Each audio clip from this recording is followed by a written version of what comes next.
Hello friends, welcome to my YouTube channel. Exercise 5.3 से question number 2 करेंगे। Classify each one of the following angles as right, straight, acute, obtuse और reflex. यहाँ आपको कुछ angles बना के दे रखे हैं, इनके आपको नाम लिखने हैं। कौन राइट है, कौन स्ट्रेट एंगल है, कौन एक्यूट एंगल है, कौन ऑब्ट्यूस एंगल है और कौन रिफ्लेक्स एंगल है। तो पहली फिगर के ऊपर ध्यान दीजिए। यहाँ पे ये दो रेज हैं और ये रे यहाँ से खुल के और यहाँ तक जा रही है, तो ये 90 डिग्री से कम है। 90 डिग्री से कम ये इसलिए है क्योंकि 90 डिग्री पे तो पूरा L बन जाता है।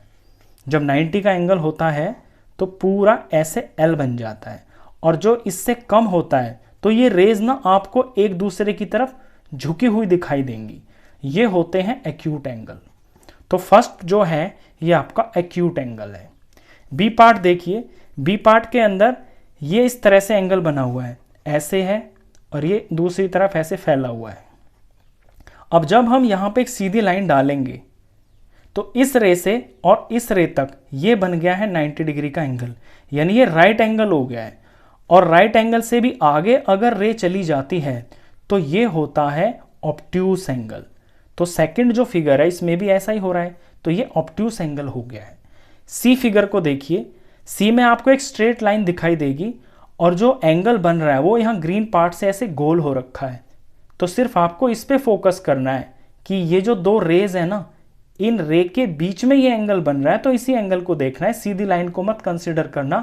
सीधी लाइन दिखने में आपको स्ट्रेट एंगल जैसी लगेगी, लेकिन एंगल तो सिर्फ यहीं तक घूम रहा है ना, तो बस इन दो को ही आपको देखना है। तो ये दो बिल्कुल सीधा L बन रहा है। जब सीधा L बन जाता है दो रेज से, चाहे वो ऐसे बने, उल्टा बने, चाहे वो सीधा बने, जब बिल्कुल L जैसा लेटर बन जाता है तो ये राइट एंगल होता है। तो ये यहाँ पे राइट एंगल है, तो ये राइट एंगल लिखा जाएगा इसका नाम। नेक्स्ट फिगर देखिए। नेक्स्ट फिगर के अंदर आपको पहले तो ये गोल पार्ट देखना है कि ये एक रे है और यहाँ से दूसरी रे घूमती घूमती घूमती घूमती यहाँ तक चली गई।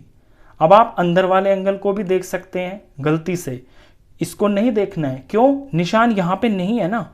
ये जो घूम रही है, ये जो रे घूम रही है वो बाहर बाहर घूम रही है, यहाँ से और यहाँ ऐसे घूम रही है।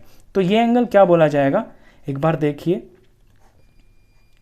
ये एरो है, इस तरह से है ये यहाँ से ऐसे घूमी। जब ये बिल्कुल सीधी हो जाएगी तो ये होगा 180 डिग्री का एंगल।